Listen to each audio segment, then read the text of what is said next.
아스날에서는 일단 말씀드린 이제 명품 조커의 역할에 조금 더 가깝다. 만약에 영입되면. 맨유에서는 뭐 아모린 감독 체제에서 3-4-2를 쓸 게 다음 시즌 확실시 되기 때문에 아마 선다면은 2선에 설 가능성이 현재로서는 높은데 팰리스에서는 스피드 위주의 역습이 조금 많이 펼쳐지는 상황인데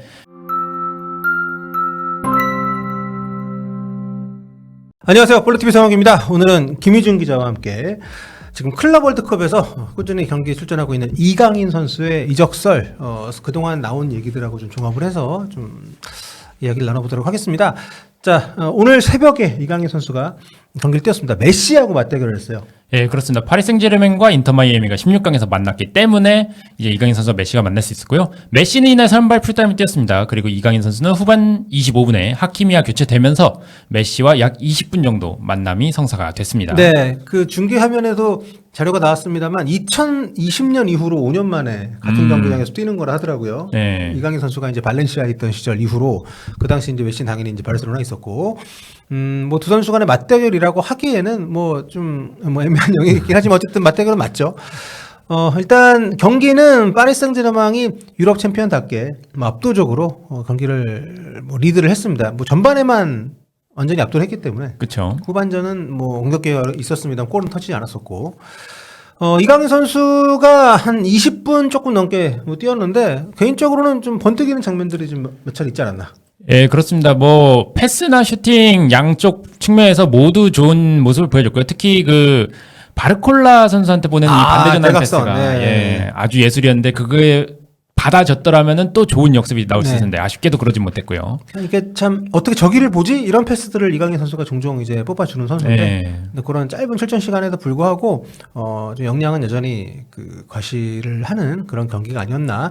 하지만 사실 그 챔피언스리그 우승을 했고 또 이번 클럽 월드컵이 물론 오피셜하고 큰 대회이긴 하지만 어느 정도는 약간의 뭐 로테이션까지는 아니더라도 다양한 선수들을 기용을 하면서 이강인 네. 선수에게도 선발 출전 기회가 주어지지 않을까 생각했었는데 현실은 그렇지 않았습니다. 네, 그렇습니다. 여전히 출전 시간이 부족하고요.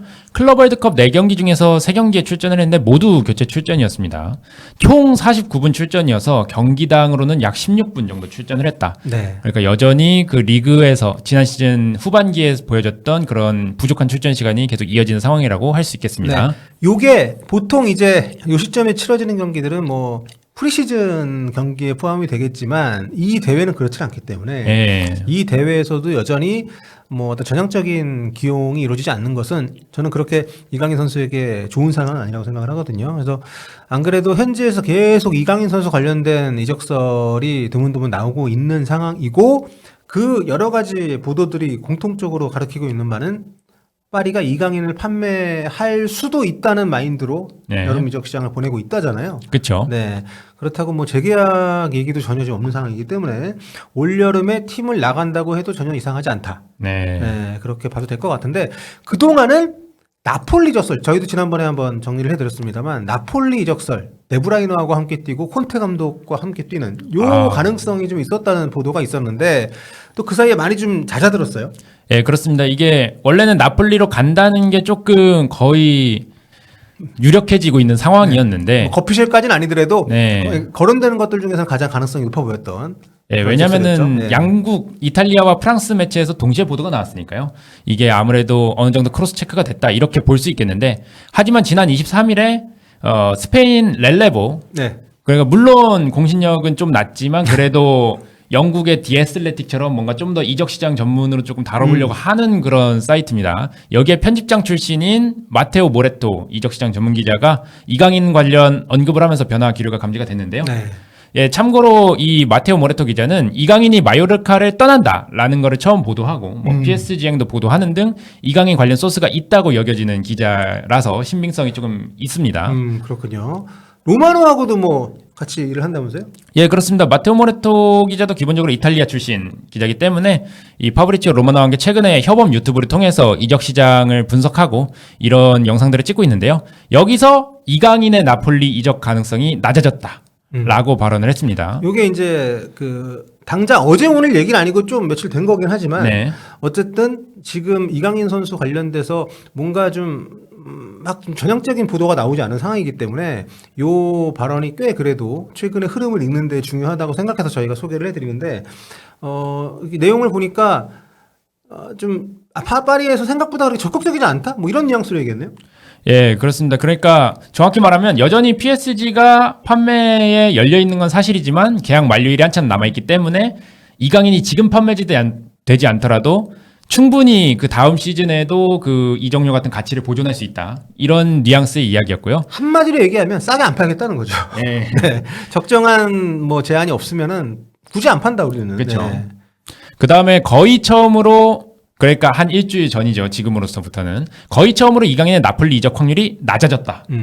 이거는 거의 뭐 나폴리와 협상이 진전이 안 되고 있다라는 발언에 다름없고 이탈리아나 프랑스가 아닌 다른 국가로 이적할 가능성도 있다라고 하면서 이 이적이 단순히 나폴리뿐 아니라 다른 클럽과도 연결될 수 있다는 점을 시사를 했습니다. 네.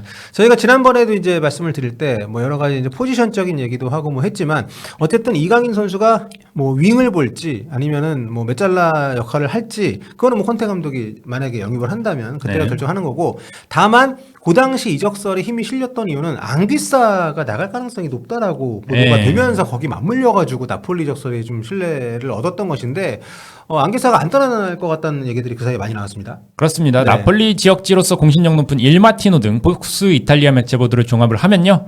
이번 시즌까지였던 앙기사의 계약 기간이 2년 연장되는 조항도 있고요. 이를 넘어서 새로운 계약을 체결할 움직임도 나폴리에서 시작됐다라는 보도들이 이어지고 있습니다. 네. 뭐 이강인 선수가 꼭 앙기사가 나가야만 영입 대상이었다라고 볼 수는 없지만 어쨌든 팀에서 주력 선수 중에 한 명이 떠나지 않는다면 그만큼 새로운 영입도 그 자리가 주는 거니까 예. 없다고 할 수는 없는 상황인데 이렇게 되면서 어쨌든 그 나폴리가 이강인 선수하고 같이 거론이 되던 뭐 유누스 무사 영입도 좀 별 진전이 없는 상황이라고 네. 얘기가 나오고 있기 때문에 어쨌든 나폴리 쪽은 일주일 전하고 비교했을 때는 가능성이 좀 낮아졌다. 그렇죠. 네, 뭐 거의 뭐 끝났다라고 보는 사람도 있고 이렇게 볼 수 있을 것 같은데 자 그러면서 그 전부터 계속 있었던 뭐 지난 이적 시장에도 있었던 뭐 아스날을 비롯해서 예. 프리미어리그 쪽 이름들이 또 많이 나오고 있습니다. 예, 뭐 사실 지금 나오는 것들은 진짜로 이적 시장이 진전이 됐다 이것보다는 네. 지금까지 언급된 빈도가 많다 뭐 이런 걸로 좀 봐주시면 좋을 것 같은데 아무튼 26일에 프랑스 매체 라이브 푸트에 따르면 이강인의 이적료를 PSG는 약 3천만 유로 그러니까 책정을 해놓고 있다. 예, 그 정도로 책정해 놓고 있다고 하고요. 500억이 좀 안 되는 액수입니다. 네, 나폴리가 아니라면 아스널이 가장 유력한 행선지라고 언급을 했습니다. 네. 아스널 외에는 뭐 다른 매체들에 따르면 맨유, 펠리스, 빌라 우리가 익히 들어온 이름들이 이강인 이적과 관련된 구단들로 거론되고 있습니다. 네. 사실 뭐 프리미어리그 팀들 같은 경우에는 만약에 포지션이 좀 겹친다 하더라도 물론 영입 우선순위에서 차이가 있을 수는 있지만은 이강인 선수 정도 되는 선수를 적정가에 영입할 수 있다면은 저는 비축해두는 차원에서도 의미가 있다고 보기 때문에 예. 뭐 다양하게 쓸 수도 있고 뭐 여차하면은 재판매도 가능한 나이이기도 하고 그래서 저는 뭐 얼마나 신빙성 있는 얘기인지 모르지만 이런 팀들에 갔을 때 충분히 경쟁력도 있고 뭐 이적 가능성이 아예 0이라고 할 수는 없다고 보거든요. 예. 그래서 거론되는 팀들에 가게 됐을 때 이강인 선수가 어떤 역할을 좀 할 수 있을지 아니면 정말 이 팀에 정말 필요한 존재라고 볼 수 있을지 그거를 한번 정리를 해볼까요? 예, 좋습니다. 방금 말씀하신 것과 관련해서 이 라이브 푸트가 어떤 표현을 썼냐면 네. 럭셔리 조커라는 표현을 썼거든요. 네. 그러니까 이게 장점이자 단점이란 거예요, 한마디로. 네. 그게 이강인 선수한테는 약간 양가적인 측면에서 다가온다는 것인데 명품 조커다. 네. 그러니까 지금 일단 비싸다는 얘기죠. 비싸고 하지만 조커로 쓰기에는 좀 아까울 수 있다라는 표현일 수도 있고. 그렇죠. 네. 근데 지금 파리에서의 입지하고 조금 비슷한 뉘앙스의 네. 표현일 수 있는데 일단 아스날 계속 많이 거론이 됐었는데 아스날 어떻습니까? 아스날에서는 일단 말씀드린 이제 명품 조커의 역할에 조금 더 가깝다. 만약에 영입되면 지금 현재 상황으로서는 그렇다고 볼 수 있고요. 세트피스 키커로서의 경쟁력은 있다고 봅니다. 부카요 사카를 더 활용할 수 있는 이강인이 영입된다면 그런 가능성도 있고 그다음에 공격진에 두루 볼 수 있는 멀티성 때문에 뭐 제가 예전 영상에서 언급했지만 트로사르처럼 사용될 여지도 있다. 예, 일단은 이게 아스널에서의 좀 강점이라고 볼 수 있겠고요.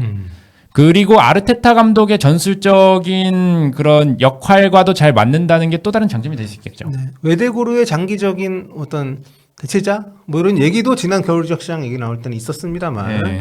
뭐 어쨌든 뭐 사실 전 그래요. 그러니까 이강인 선수 아스날 이적설 나왔을 때 많은 국내 팬들이 에이 막 이렇게 그럴 수 있어요. 그럴 수 있는데 저는 이강인 선수가 오히려 우리 국적 선수여서 명문팀 링크 될 때 좀 우리가 스스로 좀 약간 겸손한 느낌이 있다 생각합니다.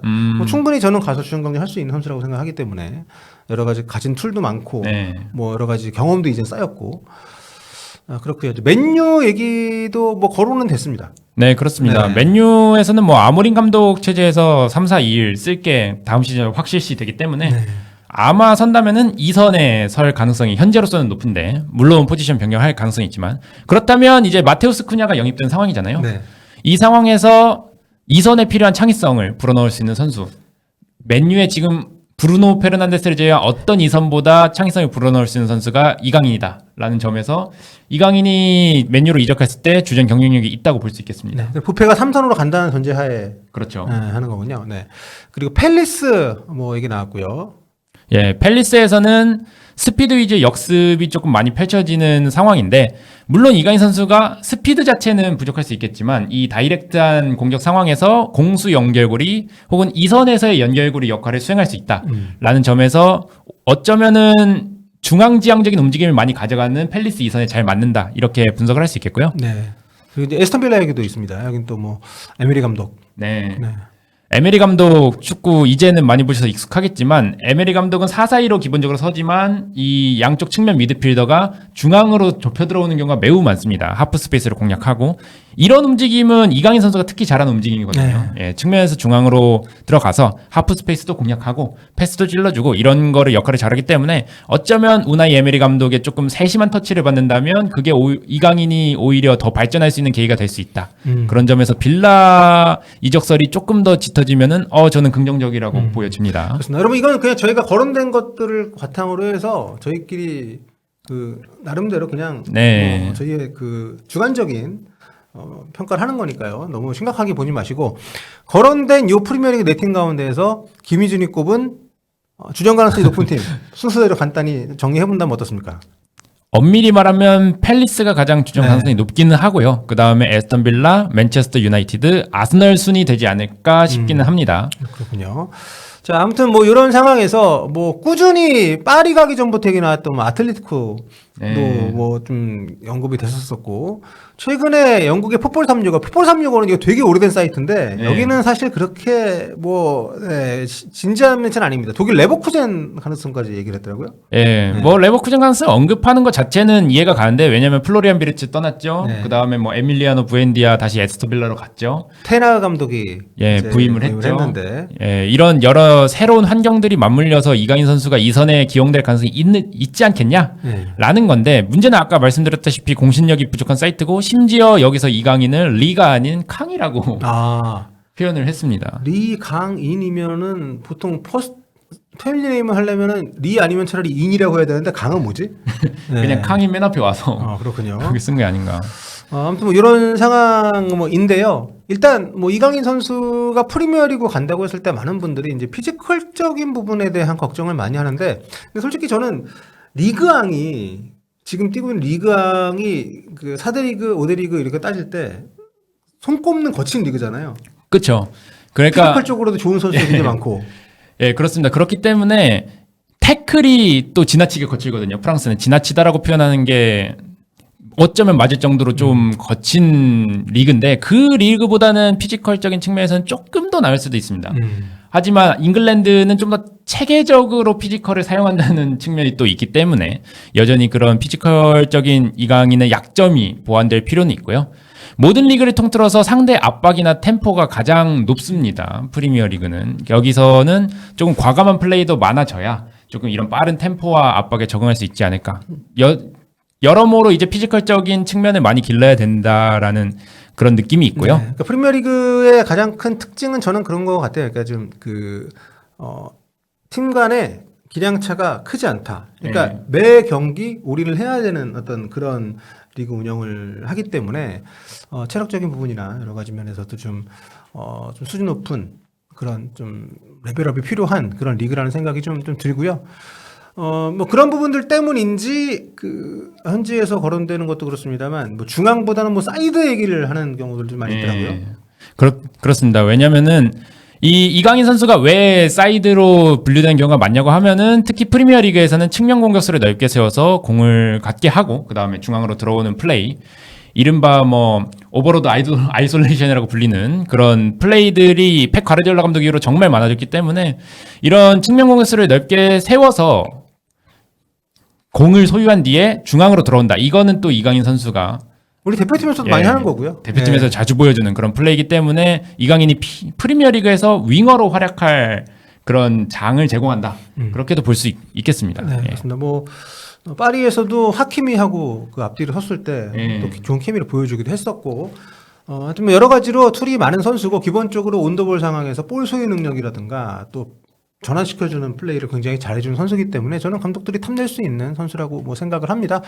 아무튼 뭐 그 리그별로 또 팀별로 각각의 강점이 있고 뭐 하지만 어떤 감독이 데려가서 어떻게 쓰느냐에 따라서 충분히 그쵸. 이강인 선수는 지금보다 훨씬 더 빛을 볼 수 있는 그런 가능성이 있는 선수라고 생각이 되고요. 아무튼 뭐 현재로서 또 새롭게 나오는 뭐 추가적인 구체적인 이적 뉴스는 없었기 때문에 네. 현재까지 나온 거 좀 정리를 하면서 이강인 선수 클럽으로 계속 뛰고 있으니까 아마 대회 끝나면 좀 본격적으로 이게 나올 것 같긴 해요. 예, 맞습니다. 지금 뭐 파리 생제르맹 8강에서 바이에른 뮌헨과 맞기 때문에 이제는 장담할 수 없지만 그래도 챔피언스리그 우승팀이잖아요. 네. 그래도 클럽 월드컵에서 꽤 높은 곳까지, 더 높은 곳까지 올라갈 수 있을 거라고 보고, 그렇게 된다면 아마 결승전이 끝난 이후에 조금 이적 시장에서 이강인의 움직임, 이게 좀 본격화가 되지 않을까 생각을 합니다. 네, 그렇습니다. 뭐 추가적으로 구체적인 나오면 더 전해드릴 수 있도록 하겠습니다.